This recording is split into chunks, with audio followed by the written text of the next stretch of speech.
देखिए, जैसा कि हम कल आपको बता चुके थे एक्सरसाइज के बारे में, तो 3A हमने आपको कराई थी।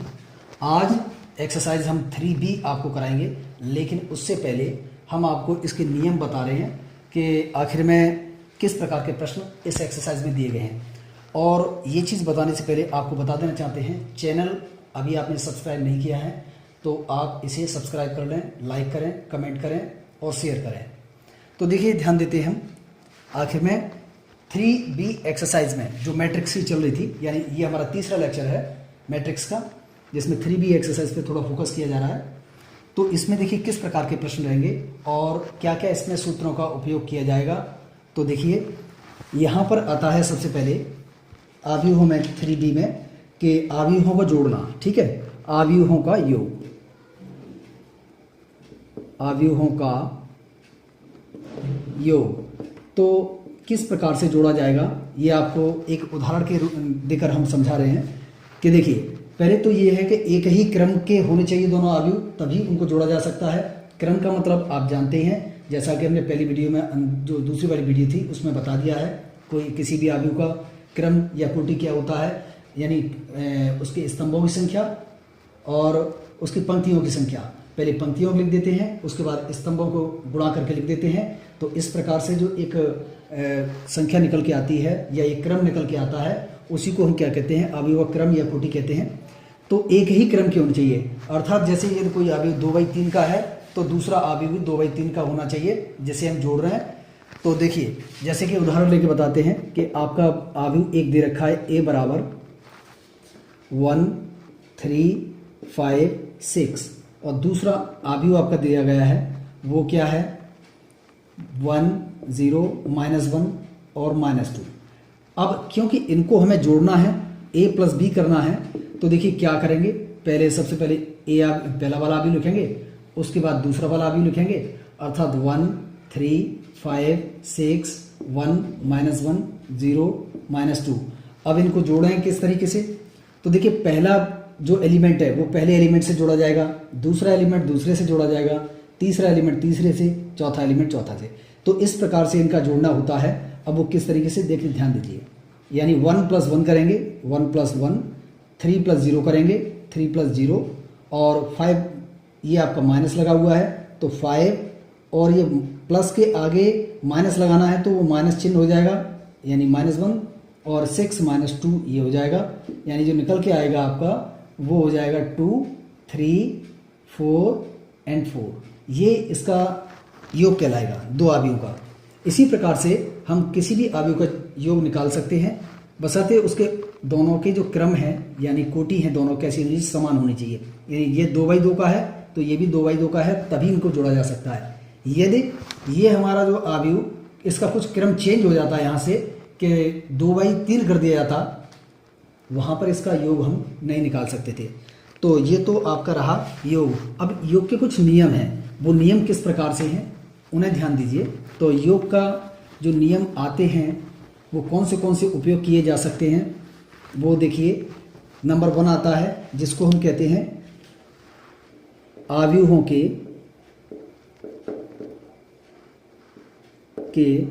योग के गुणधर्म।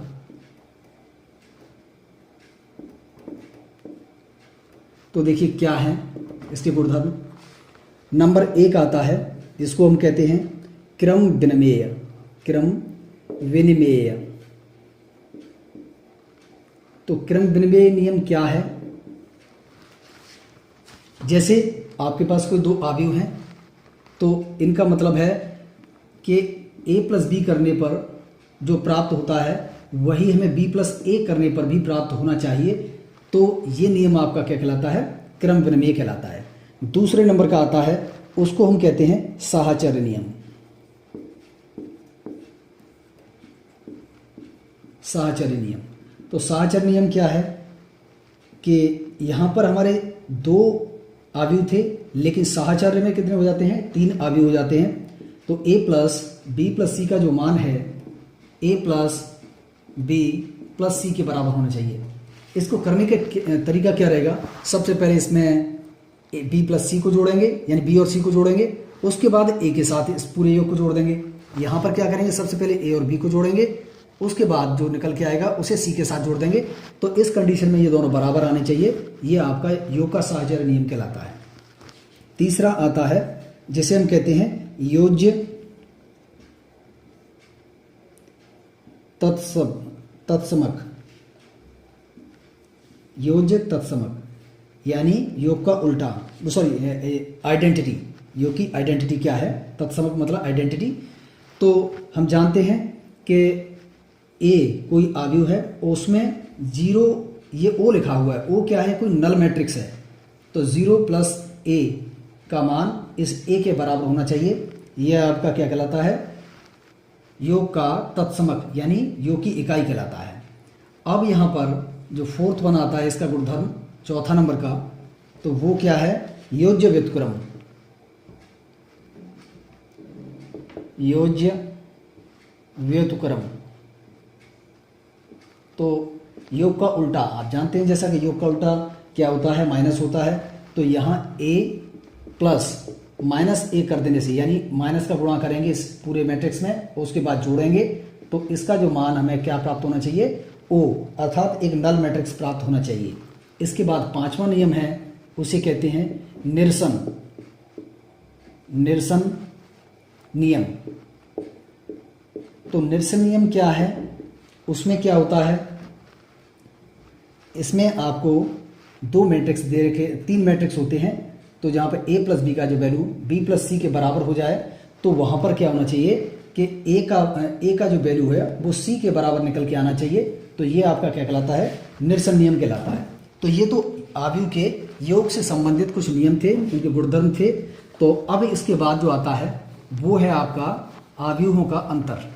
तो आव्यूहों का अंतर क्या होता है, वैसे अंतर का चिन्ह आप जानते होंगे। अंतर का अर्थ होता है कि बड़े में से छोटे को घटाना, और घटाने का एक केवल आएगा, जैसे कि ए में से बी घटाइए, उसका चिन्ह माइनस होता है, लेकिन अंतर का चिन्ह ये होता है, ये आपका अंतर का चिन्ह कहलाता है। तो देखिए ध्यान दीजिए, तो आव्यूहों का अंतर,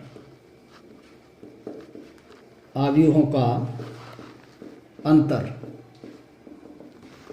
तो देखिए यहाँ पर आपके पास कोई 2 आव्यूह दिए जाएंगे, यानी आव्यूहों के योग की तरह ही आव्यूहों के अंतर का नियम भी समान होता है।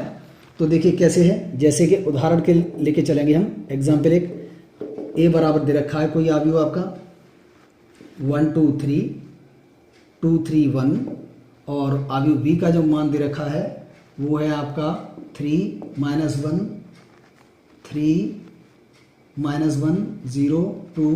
इनको क्या करना है, आपको a माइनस बी निकालना है। तो कैसे ज्ञात करेंगे a माइनस बी, सबसे पहले a लिखेंगे जैसा लिखा हुआ था 1 2 3 और 2 3 1, माइनस लगाएंगे।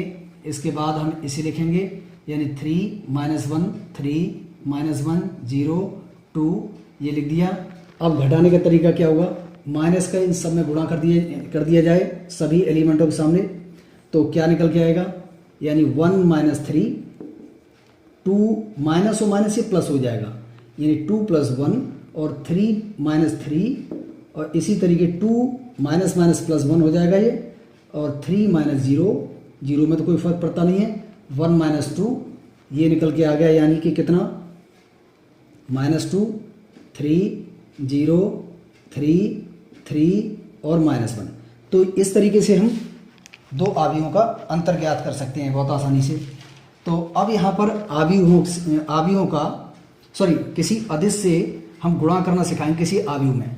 तो देखिए किस तरीके से गुणा होता है वो भी ध्यान दे लीजिए।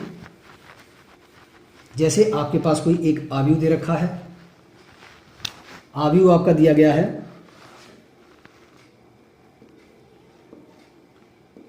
1 3 5 4, ये दिया गया है।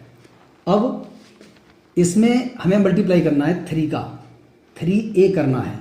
तो 3a का मतलब है इसका 3 का इसमें मल्टीप्लिकेशन किस तरीके से करेंगे, आव्यूह में गुणा करने का नियम अलग होता है और सारणिक में अलग। सारणिक एक अगला टॉपिक आएगा, उसमें आपको बताया जाएगा किस तरीके गुणा करते हैं। तो इस 3 का क्या होगा, इन सभी अवयवों में इसका गुणा कर दिया जाएगा। अर्थात 3 का गुणा 1 में करेंगे 3 हो जाएगा, 3 का 3 में करेंगे 9 हो जाएगा, 5 में करेंगे तो 15 हो जाएगा, और 4 में करेंगे तो 12 हो जाएगा। इस तरीके से 3a का वैल्यू निकल के आ जाता है। ये कहलाता है अदिश का आव्यूह से गुणनफल। इसके बाद आता है दो आव्यूह हैं और उनका आपस में गुणा करने का नियम क्या है, तो वो ध्यान दीजिए। मैं एक ऐसा करता हूँ, उदाहरण लेकर बताता हूँ। जैसे a बराबर दे रखा है आव्यूहों का गुणनफल, आव्यूहों का गुणनफल। तो देखिए किस तरीके से करेंगे। जैसे इसका मान दे रखा है a b c d और b का मान दे रखा है वो है आपका x y z और w। तब आपको करना क्या है कि a और b जो दो मैट्रिक्स दे रखे हैं इन दोनों का आपस में गुणा करना है। तो किस तरीके से करेंगे, a को सबसे पहले लिखेंगे। देखिए जो पहले लिखा हुआ है उसे पहले लिखेंगे, यानी a b c d और गुणा लगाएंगे यहाँ पर, और इसके बाद b का मान लगाएंगे वो आपका x y z और w। तो देखिए गुणा करने का नियम क्या होता है दो आव्यूह का, कि रो का हम कॉलम से गुणा करते हैं, यानी इसका गुणा ऐसे करके करेंगे। अर्थात पहले एलिमेंट का पहले से गुणा प्लस लगाएंगे, उसके बाद दूसरे का दूसरे से गुणा कर देंगे, यानी a का गुणा x से तो ax, बीच में यहाँ प्लस लगा देंगे। b का गुणा z से करेंगे तो bz हो जाएगा। यहाँ माइनस लगा होता तो ये माइनस लग जाता है यहाँ पर। अब इसी तरीके यानी पहले वाले का इसमें गुणा हो गया, इसी तरीके से इसका गुणा इसमें भी करेंगे तो वो यहाँ लिख देंगे, यानी ay प्लस bw लिख देंगे यहाँ पर bw। इसी तरीके से जैसा कि हमने इस एक रो का गुणा इन दोनों कॉलम से किया है, उसी तरीके से दूसरे रो का गुणा इन दोनों कॉलम से करके लिखेंगे तो वो हमारे दूसरे रो के जो अवयव निकल के आ जाएंगे, यानी cx प्लस dz। इसी तरीके से cy प्लस dw, यानी इस तरीके से हमने क्या कर दिया, a और b का आपस में गुणा करके लिख दिया। तो ये आव्यूह का गुणा करने का नियम है। ये तो आपके 2/2 के दे रखे हैं, इसी तरीके से आपके 3/3 का भी हो सकता है गुणा करने के। इसी प्रकार से नियम आपके चलेंगे, लेकिन कहीं कहीं इस तरीके से भी हो जाता है कि कुछ मैट्रिक्स का गुणा संभव नहीं हो पाता है। कहने का अर्थ ये है कैसे, कि वहां पर रो की संख्या उसके कॉलम की संख्या से मैच करनी चाहिए, यानी कि रो में जितने एलिमेंट हैं उतने ही उसके कॉलम में एलिमेंट होने चाहिए, तभी उसका आपस में गुणा किया जा सकता है। अन्यथा की कंडीशन में उसका गुणा नहीं हो पाएगा। तो ये आपके जो गुणा करने के नियम हैं। तो इस तरीके से इस एक्सरसाइज के जो रूल्स थे वो मैंने आपको बताए हैं। तो मैं क्या करता हूं कि एक्सरसाइज 3B का एक क्वेश्चन आपको करके बता रहा हूं। जितने भी नियम थे इस एक्सरसाइज में मैंने आपको बता दिए हैं। तो एक पहला सवाल है एक्सरसाइज 3B का, तो उसमें क्या दिया गया है 3B में। पहले क्वेश्चन में वो है आपका कि 2 times x 5 7 y minus 3 plus दूसरा आव्यूह जोड़ के लिखा हुआ है वो आपका 3 माइनस 4 1 2 और ये दे रखा है किसके बराबर 7 6 15 14 इसके बराबर दे रखा है। तो क्वेश्चन में कहा गया है x का और y का मान ज्ञात कीजिए। तो देखिए हम किस तरीके से x और y का मान ज्ञात करेंगे। सबसे पहले एक काम करते हैं, ये एक स्केलर संख्या है, इस मैट्रिक्स में सबसे पहले इसका गुणा किस तरीके से करेंगे, इस दो का गुणा इस सब में हो जाएगा। कैसे होगा, देखिए x में करेंगे 2x हो जाएगा, 5 में करेंगे 10 हो जाएगा, ये 7 में करेंगे 14 और इसमें करेंगे तो 2y माइनस 6 प्लस इसको हम किसके साथ जोड़ेंगे 3 माइनस 4 1 2 और ये जो दे रखा है वो आपका 7 6 15 एंड 14 इसके इक्वल दिया गया है। इन दोनों को सबसे पहले जोड़ लें तो जो देखिए इसका जो जोड़ क्या आएगा 2x प्लस 3 10 माइनस 4 वो आपका 6 हो जाएगा। 14 में एक जोड़ेंगे तो आपका 15 बन जाएगा और इसको इसके साथ जोड़ेंगे तो माइनस के 6 प्लस का 2 यानी 4 बचेगा, यानी 2y माइनस के 4 बचेगा इज इक्वल टू जो आपका मिला 7 6 15 एंड 14। अब यहाँ पर एक काम करेंगे, मैंने पहली एक्सरसाइज में यानी 3A में आपको दो अवयवों की समानता के बारे में बताया था। वो क्या था कि पहला अवयव पहले के बराबर हो जाता है, दूसरा अवयव दूसरे के बराबर होता है, तीसरा तीसरे के बराबर होता है, चौथा चौथे के बराबर हो जाता है। तो आप देख पा रहे हैं 6 6 के बराबर है, 15 15 के बराबर, तभी यहाँ बराबर लिखा हुआ है। तो ये दोनों भी आपस में एक दूसरे के बराबर हो जाएंगे। यानी कि 2x + 3 बराबर 7 करेंगे तो यहाँ 2x का वैल्यू निकालेंगे, 7 - 3 हो जाएगा, यानी 2x बराबर निकल के आएगा 4, या x का जो वैल्यू निकल के आएगा 2 से 4 दो बार कट जाएगा, ये आपका x का वैल्यू निकल के आ गया। इसी तरीके से हम 2y - 4 को हम लिखेंगे किसके, 14 के बराबर लिखेंगे। अब ये 4 आपका उधर जाके जुड़ जाएगा, यानी 2y का जो मान हो जाएगा 4 जोड़ेंगे 14 में तो 18 के बराबर, तो y का जो मान निकल के आएगा वो आपका 9 निकल के आ जाएगा। इस तरीके से हम x और y के मान निकाल लिए बहुत आसानी से। तो अब यहाँ पर दूसरा क्वेश्चन जो है एक्सरसाइज का वो किस तरीके का दिया है उस पर ध्यान दीजिए। जो दूसरा क्वेश्चन है एक्सरसाइज में वो आपका दे रखा है, वहां पर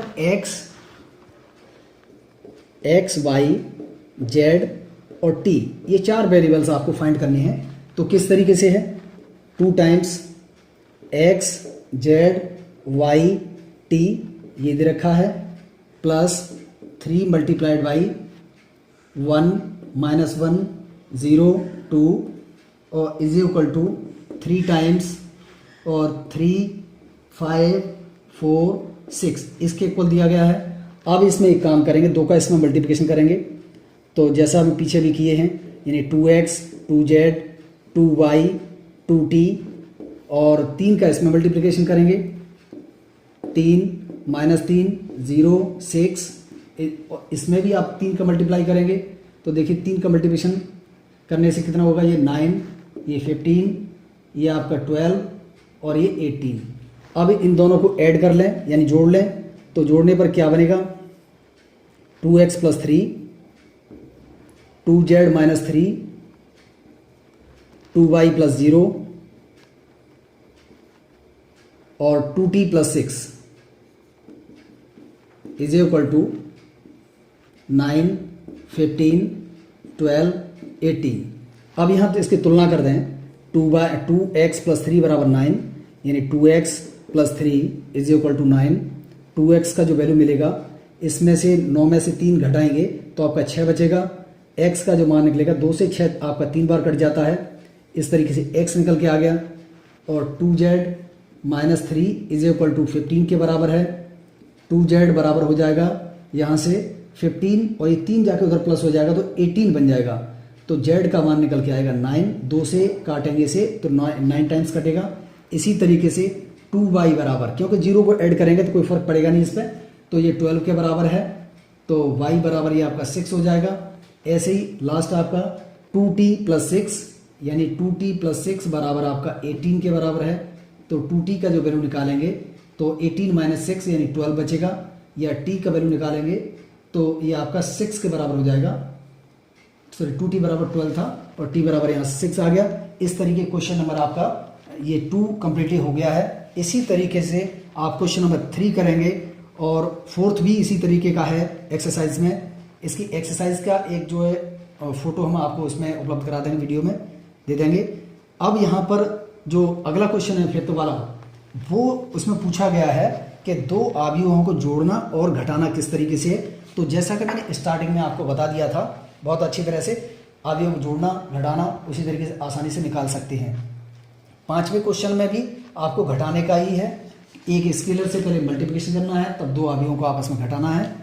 तो इस तरीके दे रखा है। ऐसे ही आपका 7th क्वेश्चन एक जो बताने लायक है, जो आपको बता रहे हैं हम, जो 7th क्वेश्चन में क्या दे रखा है वो ध्यान दीजिए। 2 अवयव दे रखे हैं लेकिन 2 समीकरणों के बराबर, उन समीकरणों को हल करके x और y का मान ज्ञात करना है। यानी 7th क्वेश्चन में आपको करना ये है, x का और y का मान जो निकालना है। तो जहां पर x + y का मान जो दे रखा है एक अवयव के बराबर है, वो 1 - 2 और 3 4 के इक्वल है। दूसरा जो समीकरण दे रखा है और अवयव के बराबर, तो x - y। इस प्रकार का प्रश्न बोर्ड में देखने को मिलता है, 3 2 और -1 0। इस प्रकार का कोई भी क्वेश्चन आ सकता है, या 2x दे रखा दिया जा सकता है, या और भी कोई इक्वेशन आपस में चेंज हो सकती हैं या अवयव आपस में चेंज दिए जा सकते हैं। अब इसको करने का तरीका क्या होगा, क्योंकि इन्हें जोड़ने पर, क्योंकि y आपका प्लस का है एक माइनस का है, तो इनको हम क्या करेंगे, जोड़ने पर काट दें। जोड़ने पर जैसे हम काटेंगे तो ये आपका इससे कैंसिल हो जाएगा, x और x जोड़ेंगे तो 2x बराबर इन दोनों को जोड़ दिया जाए, तो जोड़ के 1 और 3 ये 4 हो जाएगा, -2 और 2 ये 0 हो जाएगा, 3 - 1 2 बचेगा, 4 + 0 4 हो जाएगा। तो इस तरीके से x का मान ज्ञात करें तो यहाँ पर क्या होगा, 2 का सब में भाग लग जाएगा, तो ये 2 से आपका 2 बार कटेगा 0, और ये आपका 1 बार यहाँ पर कट जाएगा, और ये आपका 2 बार कटेगा। तो इस तरीके से हमें x का वैल्यू बहुत आसानी से निकाल लिए।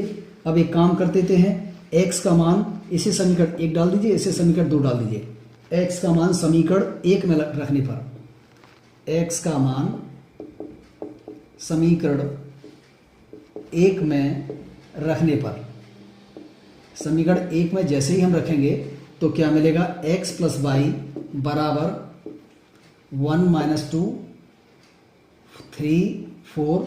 तो x का जो मान है वो आपका ये दिया गया है 2 0 1 2, इसके ऊपर आ गया, ठीक है। तो अब प्लस y बराबर जो चल रहा था इधर 1 - 2 3 और 4, तो y आपको निकालना है तो ये उधर जाएगा, माइनस का होगा, यानी कि ये मिलेगा 1 - 2 और 3 4 माइनस करेंगे तो ये वाला आपका पहुंच जाएगा इधर 2 0 और 1 और 2। अब इसको घटा दिया जाए तो वही हमारा y का मान निकल के आ जाएगा। अब घटाने का तरीका वही है, 1 में से 2 को घटाएंगे तो -1 बचेगा, -2 - 0 करेंगे तो -2 रहेगा, 3 में से 1 जाएगा आपका 2 बचेगा, 4 में से 2 घटाएंगे 2 बचेगा। इस तरीके से हमें y का वैल्यू भी मिल गया। तो हम दोनों वैल्यू निकाल लिए x और y। यदि इन दोनों को हम चेक करें कि ये दोनों मान सही निकल के आए हैं कि नहीं, तो एक काम करेंगे, x और y का मान उठा के इस जगह लगा सकते हैं, इस जगह लगा सकते हैं, और दोनों को जोड़कर या घटा के देख लेंगे। यदि इनके बराबर आ जाते हैं तो ये दोनों मान हमारे सही हैं, अन्यथा गलत हैं। तो इस तरीके से एक्सरसाइज जो 3B के मैंने आपको 7 तक क्वेश्चन बता दिए हैं, और देन इसके बाद नेक्स्ट में आपको आगे बताऊंगा। तब तक के लिए इस वीडियो में आपको यही ख़त्म करते हैं। नेक्स्ट आपको जो कराई जाएगी वो रहेगी आपको एक्सरसाइज नंबर 3C, लेकिन 3B के कुछ क्वेश्चन बचे हैं वो भी आपको बता दिए जाएंगे।